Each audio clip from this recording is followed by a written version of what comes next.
Well, welcome to Pillow Talk. I'm Grant. This is my wife, Stephanie. And after almost 38 years of marriage, we've discovered how to communicate for better understanding and yoke our differences to pull stronger toward a common purpose. As certified marriage coaches, we want to help reignite passion and connectedness in your marriage through intimate, authentic, and unguarded conversations. Now let's have some pillow talk. Let's do it. Welcome to Pillow Talk.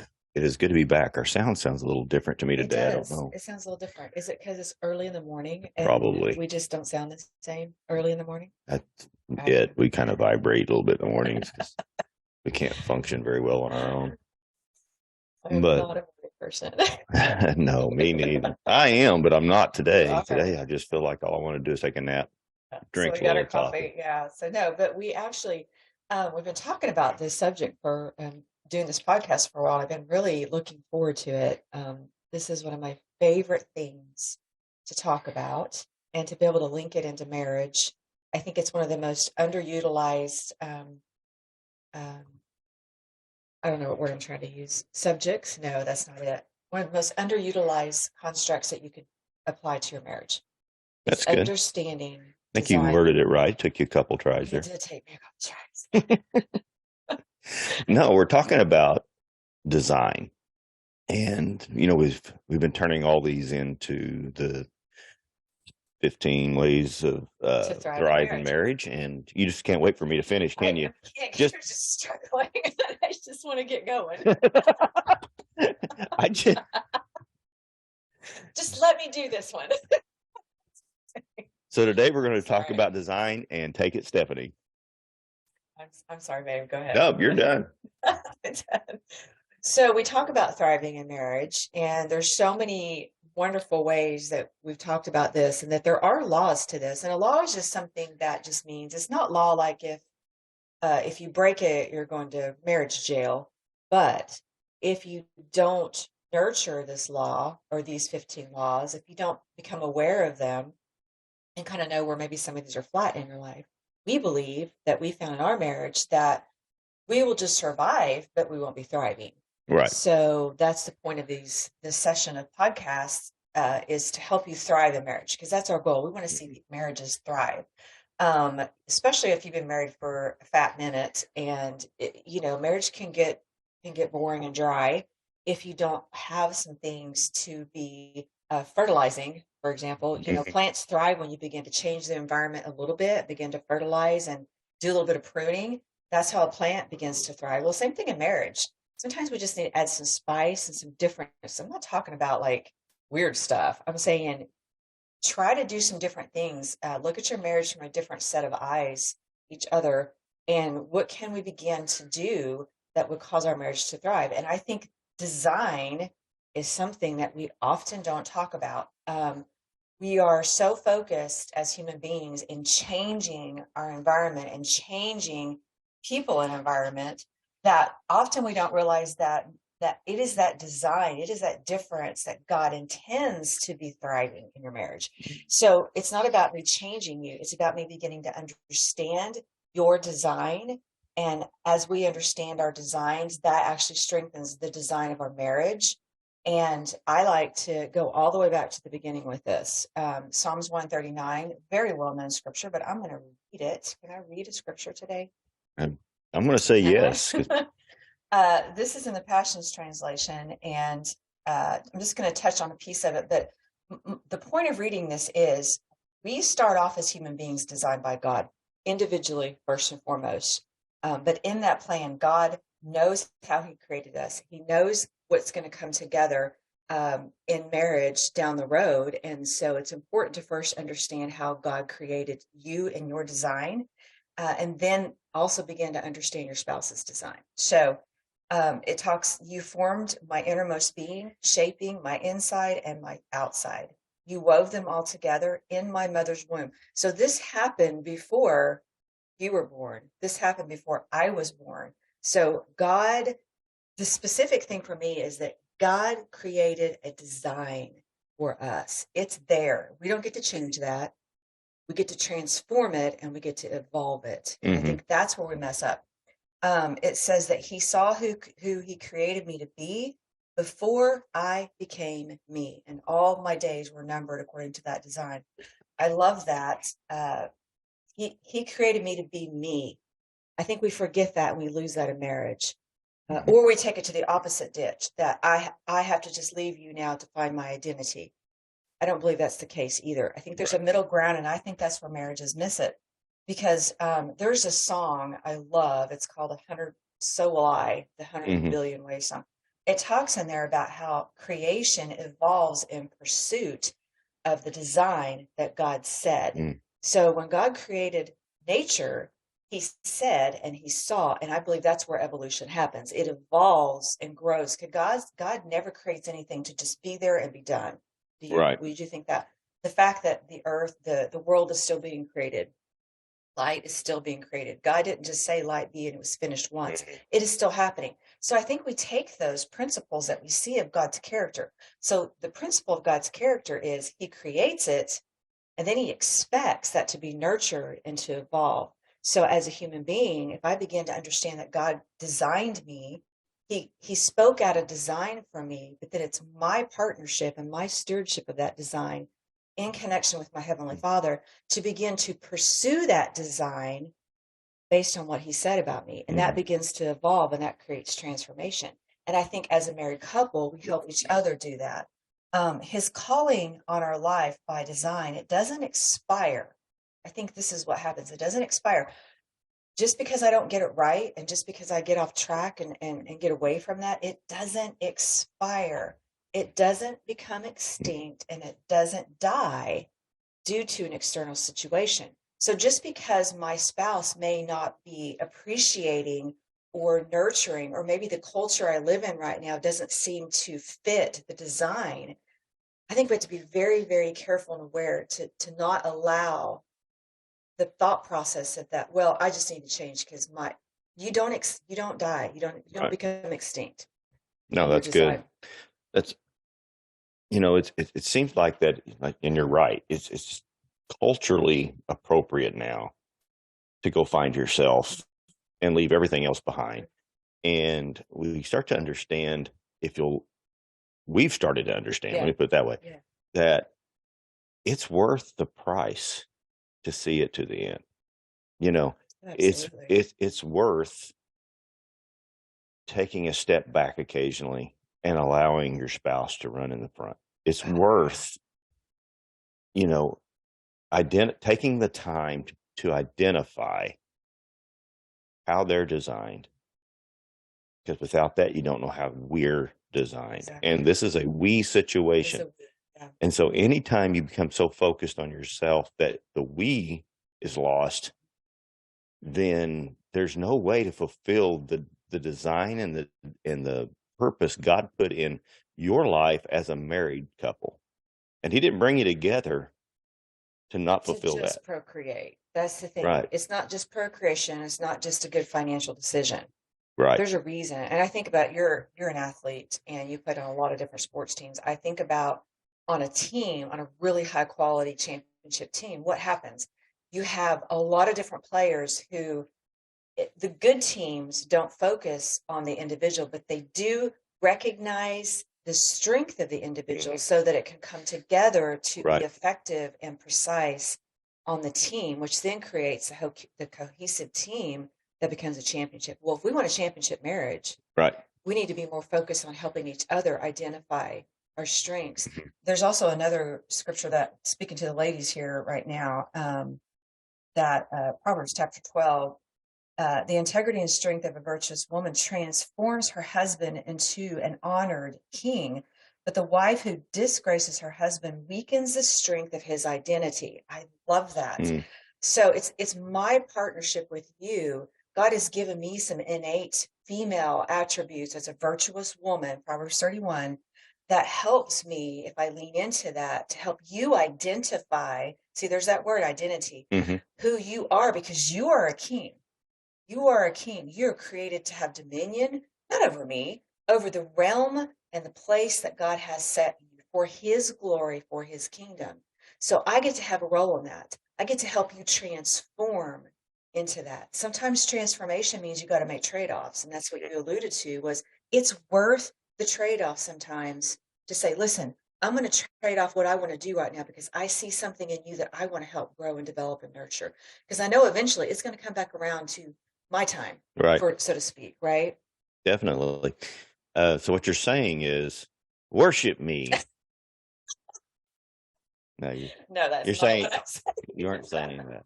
Oh, I'm I saying tended to only honor, hear and honor, understand what I honor want to. You know worship. that by now. But seriously, that's one of the reasons why we do the reboot. It is a reason why we revisit our reboot on a Very consistent. yeah, just and it's not that we open up a book on a consistent deal. It's It's we organic just conversation yeah all the do time. conversations. So I think that's I think this is very interesting. I really like what you've said so far. You know, life is simple, but keeping it that way is difficult. And so I was thinking about it, you know, in the way of marriage, not only is life simple, marriage truly is simple, but it is difficult to keep it that way. When you add that other personality in there, what they go through, who they are, I mean, just their design. As we evolve in our design, Right. Yeah, key, they don't stay you know, the same. it's your capacity is created to move and to grow. So sometimes you hit a point where it's like, wow, I thought I was here, and all of a sudden it's like there's some things starting to stir in me. And sometimes as we're trying to figure that, it creates some tension for the spouse. That's where communication is so huge. Right. Got to talk about this. Like, man, I'm sensing some change in my design here, and there's some evolution occurring. Evolution's a good thing. And this is what, you know, what you said there is 100% accurate, but it's almost impossible to do. You know, I'm sensing some change in my design. That's not how you're thinking when you're going through that change. No. So that conversation becomes really difficult to have because you're just thinking, I don't understand what's happening here. I don't know That's why it's so important to know your spouse. Right. Know to be able to recognize it. For me to be able to recognize when you're off. It's like, hey, are you okay? Check in with your spouse.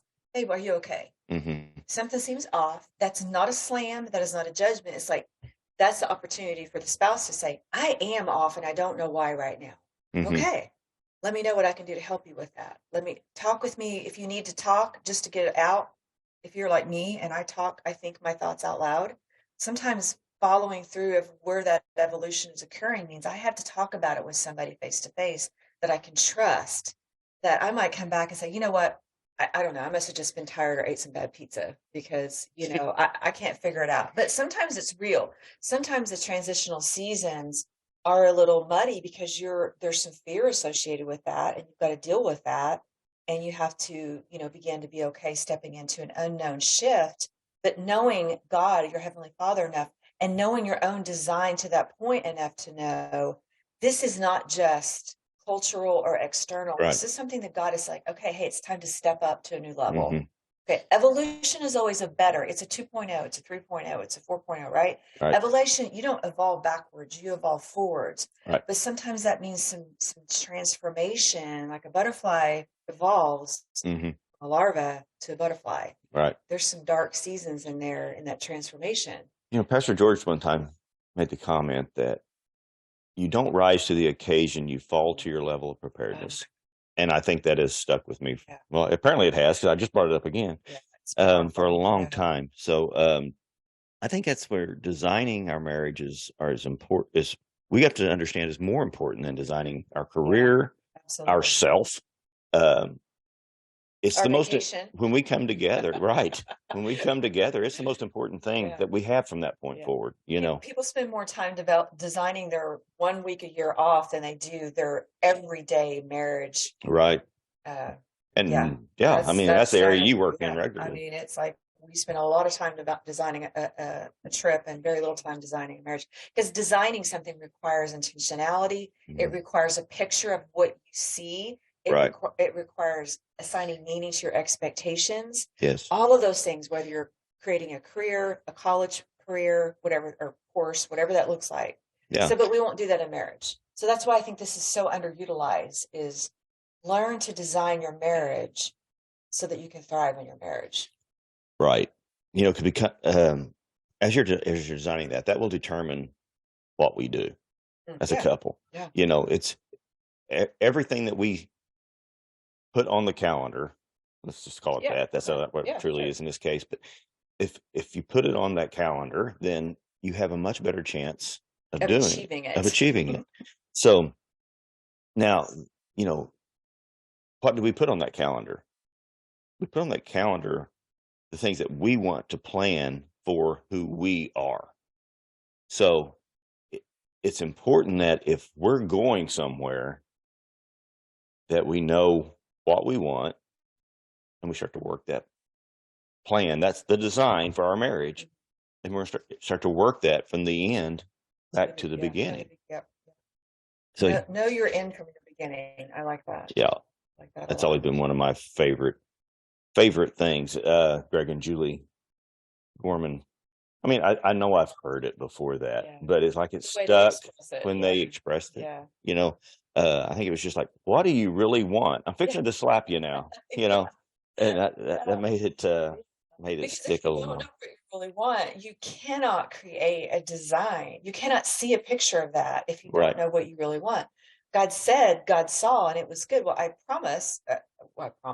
You know that when God said that, He already saw it because He said what He saw.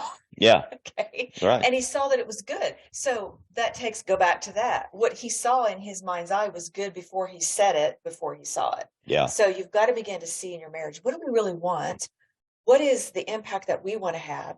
What do we want our marriage to look like? And it's okay to ask those questions. Yeah, we should. We should ask those questions. It's not and regularly. Not about just being the marriage linear, definition. Because, of what people say. I've noticed, and this is it's with me more than you by far. The reason you should ask that question regularly is because what's exciting at the moment tends to be what you think you really want. Yeah.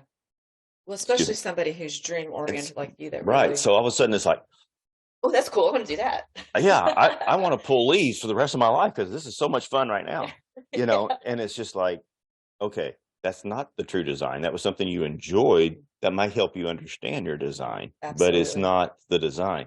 I've never went on a vacation. I didn't want to move there. Probably there. You're so cute that way. Never. I could live here. I'm like, no, me. And I mean, I seriously could. And now I don't know if I could live there long. Yeah. But I would love to live there for a little bit because it's just the experience and the whole, everything that's there. So would you say there was something about every destination? Let's just talk about that. We're talking about a travel destination there, but let's think about marriage. In that travel destination, did you want to live there because there was something there that you wanted to assimilate and learn about and take in and absorb for a season that you just wanted to sit there long enough to do it? Or whatever that would be, right? Maybe it was the food quality in the area. Maybe it was the atmosphere. Maybe it was something else. But same thing in marriage. That's why there's sometimes in marriage you will experience things together that there will come a time when it's, well, this is kind of boring now. Well, yeah, because you pulled everything out of that particular rest stop, if you would, or that situation, that destination that your marriage needed. Now it's time. But that's why you always have to have a roadmap beyond where you are right now. You're never there because wherever you are, there you are, but you should never be there forever. Right. Because, those destinations, they'll become boring after a season because it's no longer new. The new is gone. And that's what happens in marriage a lot of times. Okay, the new is gone, but that's whose fault? Your marriage is always on a road to a new destination. It should always be new. It should always be new. Some of the times is more exciting than some of the other times. But if we learn to embrace those things and just realize this is part of the journey. This is the Kansas part of going to Colorado. Absolutely, but there's beauty in that. But there is. I mean, and people will argue with me about that all the time. And I'm like, man, you can't see and picture what it took for everybody that traveled to get across that. To cross that with the thought of there's got to be something else out there. Or, I mean, there's just so many things that if you'll let your mind run, and to me, that's what makes marriage fun is what's next? What's out there? What do we get to experience? What's our perception of that? I mean, we started kids extremely early. So we immediately went into what's next, as far as getting the kids grown. And then once they were grown is, the grandkids. And then what do they got going on? And now that they've moved on, as far as school age, things changed for us again, especially more for you. So now it's, what do we get to do? This will be the first time in our lives. It's we literally don't have to go to a ball game. We don't have to do any of this stuff. We will, because we love our grandkids. But we get to choose. There's no responsibility in that. So our familial responsibility has now transitioned to ministry responsibility. Yeah. And so it's a neat season for us to be in. It's like, now what can we commit to? Because now we have time for that. And that's how your marriage should look. And so, I think it's looking at the distinguishing of your design, not the extinction of your design in your marriage. So just because a season transitions in your marriage, it doesn't mean your design has become extinct. It's up to us to begin to distinguish now, what is that evolving into? That's good. Okay. I like that. And that's a little tricky in the wording, but I think that kind of splits some hairs there, but hopefully that will help somebody see the difference and say, it's okay to do something new and to let something go. It's not about it's gone forever. It's about, it was a layer that has now been covered up with the next layer. It's still there, and it was vital and it was important, but it's time to begin to build on that. And that's going to look different. And that's what creates the excitement together. It's funny. What is the main thing today becomes the foundation for tomorrow. Oh, that's so good. If you think about it, the world evolves around fossil fuels. But there was at one time, that was the life of the planet. Oh, so good. Those dinosaurs, were the life of the planet. Now they're what we live on. So even though their bodies were extinct, their impact, their design and purpose never left. Isn't that cool? That's a good application for marriage. Yeah. Well, I want to start. I want to start winding this down. So I want to go over just a few things, and that is, if you want to get somewhere in your design, you're going to have to build a system. And I know that sounds boring. If you got my personality, that's an oh crap moment right there. But it's worth it. You may not be as like Stephanie can be way more diligent with this than I am. Yeah. Well, there's going to be one of the two in the spouse set that is going to be more like, that's exciting to them to think, oh, I get to create something that's structured. So lean into the strength of that partner in that. Right. So here's a few things, and we mentioned one of them earlier, and we'll end after we go through I think there's 5. Begin with the end in mind. That is so important. What do you want? That's another way of saying, what are you dreaming about? What do you want? And what is your vision? Right. That's a much softer word for creative vision. Oh, I like it. Yes. Number 2, what is the best and highest use of your time right now? That's where I think we all drop the ball. I don't care if you're great at this, you still drop the ball a lot. If you're me, you may not ever have the ball in your hands. It's, what it is the greatest use of your time, and that's not true. I mean, when it comes to our family, I'm pretty good at prioritizing. When it comes to just getting little fiddlywink things accomplished, it's like, that don't get on my list very often. So that's what we need to know, though. What if we're going somewhere and we truly want to get there, though, and this is where we are good. Yeah. For our relationship, we're good. Then what's the best thing we can be doing? We got a trip scheduled next weekend. We got one over the 4th of July, and they're short trips. So we're always things that because we know we want to be strong in our latter years, that we, as the kids get more busy and aren't around as often, that we still enjoy life, and that's going to be with each other. So that's things we do. Another thing is, if you can't measure it, then you don't know if you're, and that is that's tough. I kind of cut that sentence short, but No, it's a tough one. And I think that's where what you just said, I think having a roadmap and then putting some pins in that along the way. Right. Because if you try to go too fast, then if you're a person that's extremely zealous and a high achiever, you're going to overestimate what you can get done together. But if you're a person that's somewhat like, we'll get to it someday, then you're never going to get there, because you're going to be all over the place. Well, know your distraction. Know what distracts you. If you know you're going somewhere and you know you have a certain amount of time to get there, you also need to know what the distractions are along the way, so you can be prepared to avoid those. Right. You got to manage against those distractions. Yeah, the managing for and against is very important. and kind of those little road marks, or would be the goals we set. We just set multiple little things that we would like to achieve. Okay, if we want to go to Switzerland in 5 years, what's the cost? Let's count the cost. How much money do we need to put back every month then to make sure that happens? Right. And if we don't do it, we didn't care enough to go. Right. That what Mom always said. Yeah. If you want something bad enough, you'll find a way. You'll find an excuse. So yeah. So again, this is what we want to do next. Is we have to start applying those things. And there's some questions that you can kind of ask, and if you had a good system, we'll answer those questions. And the first one is, what now? What now can I do to accomplish that goal? Again, if it's the trip we're taking, it's, well, right now I can buy a Starbucks coffee. You're on the path to it. I'm on the path to pay for it.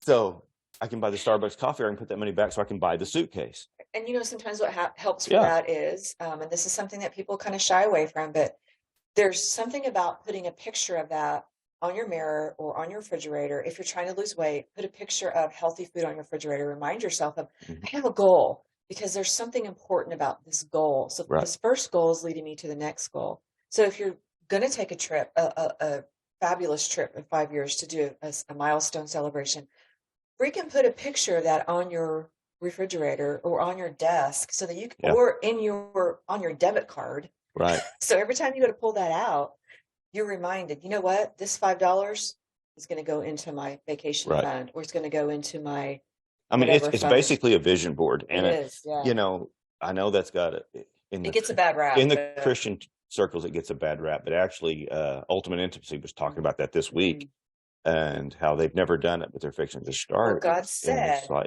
what he saw. Now, God's amazing, because he didn't have to have a vision board, because he is the vision. But as human beings, he created us. Our brains are wired to begin to find ways to bring into our life what we're seeing. Right. So if we don't put it in front of us, we're never going to have the opportunity. It's a backup. Right. Write the vision so you can run with it and make it plain. Okay. Well, you're looking at a day before Polaroids, and then a day before digital cameras and stuff like that. So the only way they had to record their vision was through stone. Yeah, through stone and chiseling. Tradition. Yeah. Where for us, a vision board is that, and it's not to be so rigid that we say, if we don't accomplish it. And I think it's neat to have what we've done, how we've applied that, is we have a really cool vision board. But then we also, that's one that we look at, but then I don't know if you do, I also have a page I put in front of that is, all right, what's my vision board for right now? What you said, I've got the long term, I've got that picture, but now, right now, it's that suitcase that I want, because I know that's going to make that trip easier, or it's that, whatever. And honestly, leaving for a home, or whatever that looks like. It's an area that I'm weaker in, and I rely heavily on your organization to make sure our visions come to pass. Because to me, I run with the excitement part of it, but I don't run real well with the organization part of what it takes to get what I want.